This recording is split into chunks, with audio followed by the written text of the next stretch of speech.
بسم الله الرحمن الرحيم. الحمد لله رب العالمين والصلاة والسلام على رسوله الكريم وعلى آله وصحبه أجمعين. كتاب التوحيد. وعن طارق بن شهاب أن رسول الله صلى الله عليه وسلم قال: طارق بن شهاب رضي الله عنه থেকে বর্ণিত যে রাসূলুল্লাহ সাল্লাল্লাহু আলাইহি ওয়াসাল্লাম বলেছেন, দাখালাল জান্নাতা রাজুলুন ফি যুবাবিন, একজন ব্যক্তি একটি মাছির কারণে জান্নাতে প্রবেশ করেছে। ওয়া দাখালান নারা রাজুলুন ফি যুবাবিন, আরেকজন ব্যক্তি একটি মাছির কারণে জাহান্নামে প্রবেশ করেছে। قالوا وكيف ذلك يا رسول الله؟ সাহাবারা বললেন, এটা কিভাবে সম্ভব হে আল্লাহর রাসূল? একটা মাছি, তুচ্ছ মাছির কারণে একজন জান্নাতে গেলেন আর একজন জাহান্নামে গেলেন, এটা কিভাবে সম্ভব? قال, রাসূল বললেন, মাররা রাজুলানি আলা কওমিন লাহুম সানাফুন, যে দুইজন লোক পথ চলতেছিল এমন একটি জাতির, এমন একটি সম্প্রদায়ের এলাকা দিয়ে, যাদের ছিল একটি সনাম। সনাম মানে হলো খোদাইকৃত মূর্তি, অর্থাৎ পাথরের উপরে অথবা কিছুর উপরে ছবি, মূর্তি, যেটাকে আমাদের দেশে বলে ভাস্কর্য। এই জাতীয় সনাম, তাদের সনাম ছিল। আচ্ছা, লা ইউজাউযুহু আহাদুন হাত্তা ইউকাররিবা লাহু শাইআন, অর্থাৎ ওই জায়গাটা কেউ অতিক্রম করতে পারে না যতক্ষণ পর্যন্ত ওই মূর্তির জন্য কোনো একটা কিছু শ্রদ্ধাঞ্জলি নিবেদন না করে। অর্থাৎ তার নৈকট্য অর্জনের জন্য তাকে একটা কিছু দিতে হবে, পূজা অথবা সশ্রদ্ধ অঞ্জলি, শ্রদ্ধাঞ্জলি। অর্থাৎ ভক্তি ভরে, হৃদয়ের ভালোবাসা, ভয় যে যদি সে বেজার হয় তাহলে আমার ক্ষতি করে ফেলবে, আবার ভালোবাসা যে সে আপনি যদি খুশি করতে পারে তাহলে সে আমাকে উপকার করবে, অথবা এটা চলতেছে।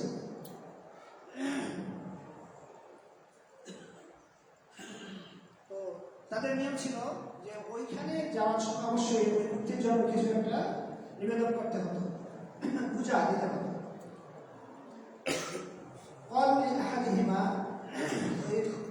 লোকেরা বলল তাদের একজনকে, কিছু একটা পূজা দাও।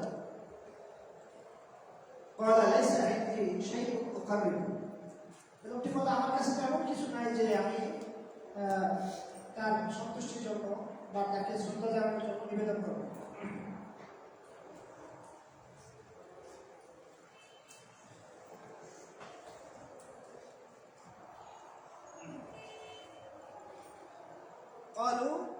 তারা বলল, ওয়ালাও,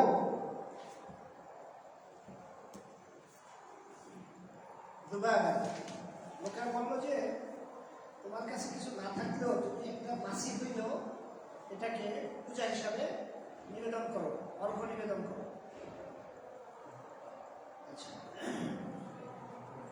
ফাকার রাবা দুবাবা ফাখালু সাবিলাহু ফাদাখালান নার, তখন ওই লোকটি একটা মাছি, এটা কি, বা সেটাকে ওই মূর্তির সামনে নিবেদন করলো, অঞ্জলি বা শ্রদ্ধাস্পদ কিছু একটা পেশ করলো আর কি। তখন লোকেরা তার পথ ছেড়ে দিল যে ঠিক আছে, যাও ওকে। তখন দেখালাম না, রাসূল বলেন যে সে এই কারণে আগুনে প্রবেশ করেছে, জাহান্নামে ছিল, জাহান্নামে শিরক করেছিল, জাহান্নামে। ওয়াকালু লিল আখার, আরেকজনকে বলল, করবে ঠিক আছে, তুমি কিছু দাও, পূজা দাও।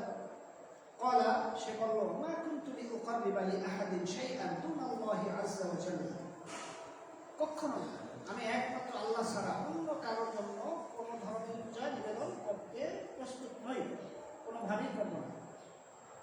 ফাদরাবু উনুকাহু ফাদাখালাল জান্নাহ, তখন ওরা, ওই লোকেরা ওই ব্যক্তির গর্দান মানে কেটে দিল, ঘাড় কেটে দিল। ফাদাখালাল জান্নাহ, সে জান্নাতে প্রবেশ করল। সুবহানাল্লাহ। এটা গুরুত্বপূর্ণ বিষয় যে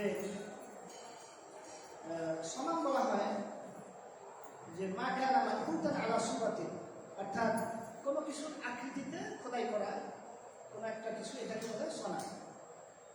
আচ্ছা, ইউকারমিবু অর্থ লিখেছে ইয়াজবাহু, অর্থাৎ জবাই করে, জবাই দেয়। যেমন পাঠা বলি দেয়। তারপরে আমাদের দেশে আছে যে কালো মুরগির মোরগের, কালো মোরগের রক্ত দেয়। মানে নতুন ঘর উঠাইলে, আগে তো টিনের ঘর উঠানো হতো, তখন ওই খুঁটির নিচে, প্রথম খুঁটির নিচে কালো মুরগি জবাই দিয়ে রক্ত দেয়, না হলে ওই ঘরে মানে সমস্যা হবে, এটা বিশ্বাস। আচ্ছা, তো এই যে জবাই দেয়া,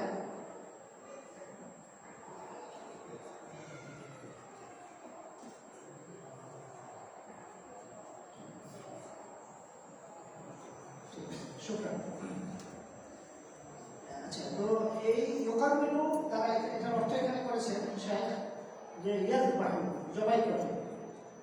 আল মা'না ইজমালি লিল হাদিস, এই হাদিসের সামষ্টিক অর্থ হলো ইখবিরু নবী সাল্লাল্লাহু আলাইহি ওয়াসাল্লাম আন খুতুরাতি শিরক, নবী সাল্লাল্লাহু আলাইহি ওয়াসাল্লামের শিরকের ভয়াবহতা এখানে সংবাদ দিচ্ছেন। ওয়া শানাআতিহি, এবং এটা যে কত জঘন্য অপরাধ এই সম্পর্কে রাসূল সতর্ক করছেন। ফায়ুহাদ্দিসু আসহাবাহু, অতএব রাসূল তার সাথীদেরকে বর্ণনা করে শোনাচ্ছেন। ওয়ায়াবদাউ হাদিসাহু বিবিদায়াতিন তাজআলু নুফুসা তাস্তাকরিবু ওয়া তাতাতাল্লাউ ইলা সিয়াকি হাদাল হাদিস। দাখালাল জান্নাতা রাজুলুন ফি দুবাবিন ওয়া দাখালান নার রাজুলুন ফি দুবাবিন। শাইউন ইয়াসিরুন সাব্বাবা আমরান খাতিরান ওয়া আওজাবা আস-সুআলা আন তাফসীরিহি। وهنا يفصل فيقول মানে রাসূল সাল্লাল্লাহু আলাইহি ওয়াসাল্লাম শিরকের ভয়াবহতা তুলে ধরতে একটা তুচ্ছ কারণও যে মানুষ জাহান্নামে প্রবেশ করতে পারে, সেটা যদি শিরক হয়, এটা তিনি তুলে ধরেছেন। আচ্ছা, এরপরে হলো এর ইস্তেফাদা হলো যে আমরা শিরকে ইউজিবু দুখুলান নার ওয়া আন্না তাওহীদ ইউজিবু দুখুলাল জান্নাহ। শিরক জাহান্নামে প্রবেশ করাকে ফরজ করে দেয়, আর হলো তাওহীদ জান্নাতে প্রবেশ করাকে ফরজ করে দেয়। আন্নাল ইনসানা ক্বাদ ইয়াকউ ফি শিরকি ওয়া হুয়া লা ইয়াদরি আন্নাহু শিরক আল্লাযী ইউজিবুন নার। এখান থেকে একটা শিক্ষণীয় বিষয় হলো যে মানুষ কখনো কখনো এমন শিরক করে ফেলে সে জানেই না যে এই শিরকের কারণে সে জাহান্নামে প্রবেশ করতে পারে, এরকম হতে পারে। আত-তাহযীরু মিনাদ যুনুব ওয়া ইন কানা সাগীরাতান ফিল হুসবান, যদিও মনে হয় যে এটা একটা ছোটখাটো বিষয়, কিন্তু পাপ হলে এভাবে সতর্ক করা এটা কর্তব্য। তারপর আন্না হাযা রাজুল দাখালা আন-নার বিসাবাবিন লাম ইয়াকসুদহু ইবতিদাআন ওয়া ইন্নামা ফাআলাহু তাখাল্লুসান মিন শাররি আহলি সালাহ। এই লোকটা জাহান্নামে প্রবেশ করেছে, তার তো ইচ্ছা ছিল না শিরক করার, কিন্তু সে হিকমত মনে করছে যে এই কাজটা একটা হিকমত, এটা করলে আমি বেঁচে যাব, যার কারণে সে জাহান্নামে প্রবেশ করেছে, যেহেতু এটা শিরক। এটা যদি অন্য কোনো পাপ হতো সে হয়তো জাহান্নামে প্রবেশ করার আল্লাহ মাফ করে দিতেন, তওবা ছাড়া মারা গেলেও। কিন্তু যেহেতু সে শিরক করে ফেলেছে, এই জন্য তওবা ছাড়া মারা গেলে সে কোনোভাবেই মাফ পাবে না। এরপরে হলো যে আন্নাল মুসলিমা ইযা ফাআলা শিরকা আবতালা ইসলামাহু ওয়া দাখালা আন-নার। মুসলিম যখন শিরক করে তখন তার ইসলাম বাতিল হয়ে যায় এবং জাহান্নামে প্রবেশ করে। লিআন্না হাযা রাজুল কানা মুসলিমান, কারণ এই লোকটা তো মুসলিম ছিল। ওয়া ইল্লা লাম ইয়াকুল, তাহলে সে বলতো না যে দাখালা আন-নার ফি দুবাবিন, তাহলে রাসূল এই কথা বলতে না যে সে মাসির কারণে জাহান্নামে প্রবেশ করেছে। তারপর আন্নাল মু'তাবার আলা আল-কলবি আমালুল কলব ওয়া ইন সাগরা আমালুল জাওয়ারিহি ওয়া কাল্লা। তারপর আন্না যাবহা ইবাদাতুন ওয়া সারফু লিগায়রিল্লাহি শিরকুন আকবার, যে জবাই করাটা এটা একটা ইবাদত, অতএব এটা আল্লাহ ছাড়া অন্য কারো সন্তুষ্টি অর্জনের জন্য জবাই করলে এটা হয়ে যাবে শিরকে আকবার, অর্থাৎ বড় শিরক। আল্লাযী ইউখরিজু মিনাল মিল্লাহ, যে শিরক ব্যক্তিকে এই ইসলাম ধর্ম থেকে বের করে দেয়। ওয়া ইউখাল্লিদু ফিন-নার, এবং জাহান্নামে চিরস্থায়ী করে দেয় এই জবাই করা।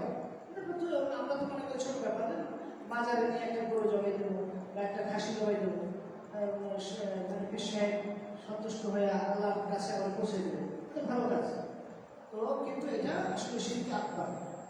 তারপর ফারদুত তাওহীদ ওয়া আযীমু সামারাতিহি, তাওহীদের ফজিলত, এটা বোঝা যাচ্ছে যে সে তাওহীদ যে টিকিয়ে রেখেছিল, যার কারণে সে সামান্য একটা মাসি প্রত্যাখ্যান করে, মাসি নিবেদন করাকে প্রত্যাখ্যান করে সে জান্নাতি হয়ে গেল। তারপরে হকের উপরে ধৈর্য ধারণ করায় ফজিলত। তো যাই হোক, এখান থেকে আমরা শিখলাম যে শিরকের বিষয়টা এত ভয়ঙ্কর যে ছোটখাটো বিষয়টা তুচ্ছ গণ্য করা ঠিক না। এরপর যে আমি যে বিষয়টা বলতে চাই সেটা হলো যে আমরা জাতি হিসাবে এখন ভয়ঙ্কর একটা বিপদের মধ্যে আছি। সেটা হয়তো আমরা উদাসীন, কারণ প্রত্যেকটা জাতি তাদের উপরে আজাব আসার আগে উদাসীন ছিল। এবং এটা আল্লাহ কোরআন এটা বারবার বলেছে যে তারা সবাইবেলা খেলতেছে বা হাসি তামসা বা গল্প মত আছে, হঠাৎ করে আজাব এসে গেছে, দুপুরবেলা আজাব এসে গেছে, রাতের বেলা ঘুমিয়ে আসে আর আজাব এসে গেছে। তো আজাব আসার আগে মানুষ বেশি আপনার উদাসীন হয়, কারণ হলো তখন তারা বিভিন্ন খেল তামসা রং তামসায় মেতে ওঠে। ঠিক ওই অবস্থায় আজাবটা আসে। তো বর্তমানে আমাদের বাংলাদেশ, বিশেষ করে ঢাকা শহর এবং অন্যান্য শহর, এটা মানুষগুলো এত উদাসীন যে রাত পুরোটা রাত তারা সম্ভবত বিভিন্ন গেমসে ব্যস্ত থাকে অথবা এই মোবাইলে বিভিন্ন ধরনের ব্যস্ত থাকে। এটা বেশি সম্ভব, যেগুলো আসলে হারাম ছবি অথবা গান বাজনা, তারপরে বিভিন্ন ধরনের চ্যাটিং, অবৈধ চ্যাটিং, এগুলোতে ব্যস্ত থাকে।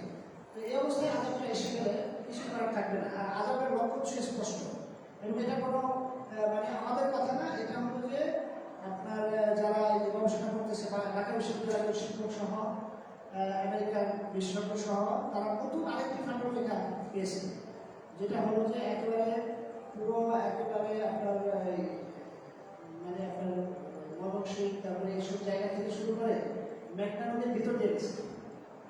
তার মানে হলো আমরা এই চিন্তা করলে হবে না, মাঝে মাঝে চিন্তা আসে যে ঢাকা শহরে সমস্যা হলে আমার তো একটু জাতীয় বিশ্ববিদ্যালয়ের পিছনে খোলা জায়গায় বাসা আছে, ওইখানে চলে যাবো।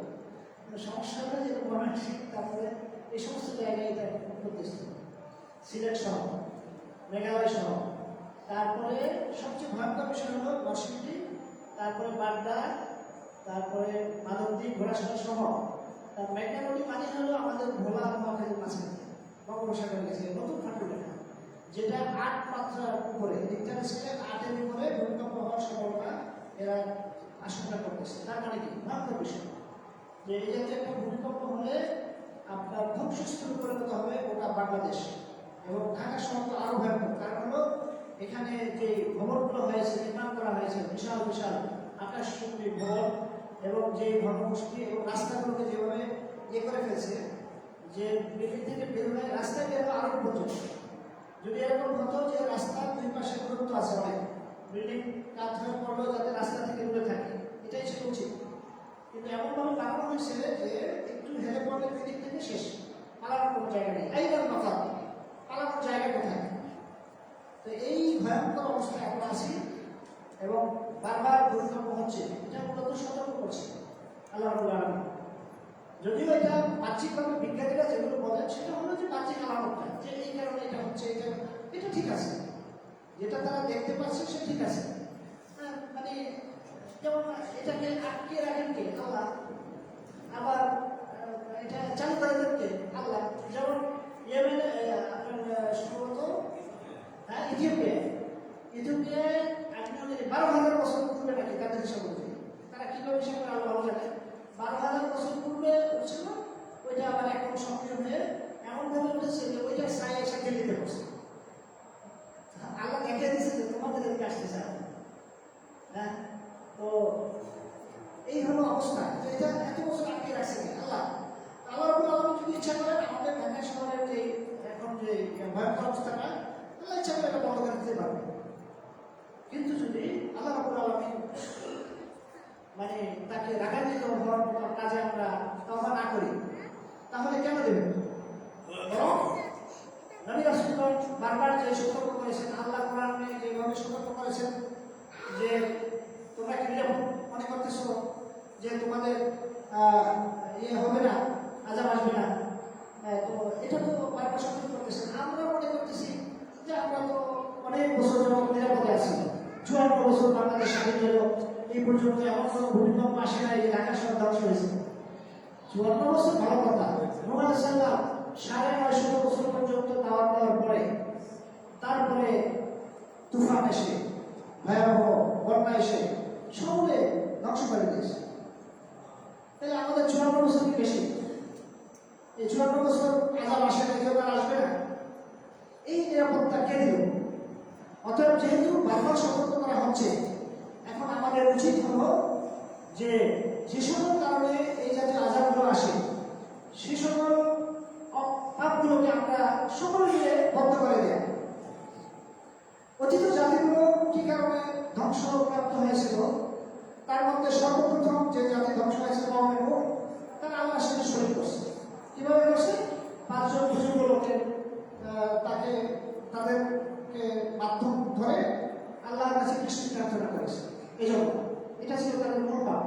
এদেরকে তারা মাবুদ হিসেবে গ্রহণ করেছে, তাদের কাছে দোয়া করে বা তাদের উসিলায় দোয়া করে। ঠিক মক্কার মুশরিকরা কি কাজ করতো? হ্যাঁ, والذين اتخذوا من دونه أولياء ما نعبدهم إلا ليقربونا إلى الله زلفى। আল্লাহ বলে যে যারা আল্লাহর পরিবর্তে অন্য আমাদেরকে আউলিয়া হিসেবে গ্রহণ করেছে, তাদের কাছে সুপারিশ চায়, তাদের মাধ্যমে আল্লাহকে পেতে চায়। হ্যাঁ, আউলিয়া ওয়ালির সঙ্গে বহুবচন। তাদের যুক্তি হলো মা না'বুদুহুম ইল্লা লিয়ুকাররিবুনা ইলা আল্লাহি যুলফা। আমরা তো তাদের ইবাদত করি এই জন্য তারা আমাকে আল্লাহর নিকটবর্তী করে দেবে। হ্যাঁ, অর্থাৎ তাকে ঠিকানা বানিয়েছে যে তাকে মাধ্যমে, যেমন দুনিয়াতে আমরা জজ ব্যারিস্টারের কাছে তো যেতে পারি না উকিল ছাড়া। এই তো আমরা উকিল ছাড়া আমার কাছে কেটে যাবো, আল্লাহ তো অনেক বড় আহকামুল হাকিম। যুক্তি দিই এই গর্ত বুঝতে পারে নাই যে এই দুনিয়ার জজ ব্যারিস্টার আল্লাহর হাকিম আহকামুল হাকিম এক না। কারণ এ হলো এর কোনো গায়েবের খবর জানে না, এ নিজের খবরই জানে না, নিজের পেটে কয়টা কিডনি আছে বুঝলাম। তাহলে তার তো লাগবে উকিল ব্যারিস্টার লাগবে, সাক্ষী লাগবে, সে বিভিন্ন ইয়ে করবে। কিন্তু আল্লাহ রাব্বুল আলামিন খাবিরুন আলিম, সর্বজান্তা, তার কাছে কেন উকিল লাগবে? তিনি তো সব জানেন বান্দার খবর। তারপরেও তিনি যদি বলে দিতেন যে হ্যাঁ এদেরকে ধরো, তাইলে আমাদের পাইবা, তাহলে একটা কথা ছিল। যাই হোক, তো এই প্রথম জাতি ধ্বংস হয়েছিল বুজুর্গ লোকদেরকে মাধ্যম বানানোর কারণে। এরপরে কওমে লূত ধ্বংস হয়েছিল সমকামিতার কারণে। তারপরে আপনার আদ জাতি, সামুদ জাতি, এরা ধ্বংস হয়েছিল অহংকারের কারণে। তারপরে কওমে শুআয়ব ধ্বংস হয়েছিল ওই লুলিল মুতাফফিফিন, অর্থাৎ তারা ঠকবাজ ছিল। আরেকজনকে পেপে দেওয়ার সময় কম দিত আর নিজে পেপে দেওয়ার সময় বেশি দিত। অর্থাৎ আমাদের দেশে এখন আধুনিক সিস্টেম যেটা হয়েছে সেটা হলো যে মাফ করা, মানে যেটা পাল্লার যে ইয়ে আর কি, সেটা মানে 1 কিলো করে যেটা বিক্রি করে সেটা তার সিদ্ধ কম এইভাবে বাড়ানো হয়, একেবারে ওপেন সিদ্ধ হবে। এরপরে হলো খাদ্যে ভেজাল দেওয়া হয়। ভেজালের মাধ্যমে 1 কেজি আধা কেজি ভালোটা দেয় আর আধা কেজি অন্য কিছু বা আড়াইশো কিছু দিয়ে ওটাকে 1 কেজি হিসেবে বিক্রি করে। এইভাবে এই মুতাফফিফিনদের কারণে তারা হওয়ার কারণে তারা ধ্বংস হয়েছে। তো এই সবগুলো পাপ এখন আমাদেরকে ঘিরে বসেছে। আমাদের দেশে এখন যে পাপগুলো আছে তার মধ্যে আছে ধর্মীয় পাপ, শিরক, অর্থাৎ বিভিন্ন বুজুর্গের কবরে গিয়ে তার কাছে বিভিন্ন শাহরের মাজারে এখন যা একেবারে লুটিয়ে পড়ে আছে, কবরে সাজা দিয়েছে। তারপরে